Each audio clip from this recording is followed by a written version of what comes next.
পদ্মা নদীর পানির ন্যায্য বন্টনের দাবিতে চাঁপাইনবাবগঞ্জের নাচলে দ্বিতীয় দিনের মতো সমাবেশ অনুষ্ঠিত হয়েছে। বৃহস্পতিবার বিকেলে নাচল বাস স্ট্যান্ড সংলগ্ন জেলা পরিষদ ডাকবাংলো প্রাঙ্গণে এই সমাবেশের আয়োজন করে উপজেলা ও পৌর শাখা বিএনপির নেতাকর্মীরা। প্রধান অতিথি ছিলেন বিএনপি চেয়ারপারসনের উপদেষ্টা হারুনুর রশিদ। প্রধান বক্তা হিসেবে বক্তব্য দেন শাহজাহান মিয়া।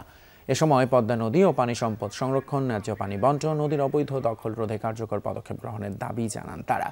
সমাবেশে বিএনপির বিভিন্ন ইউনিটের নেতাকর্মীরা অংশ নেন।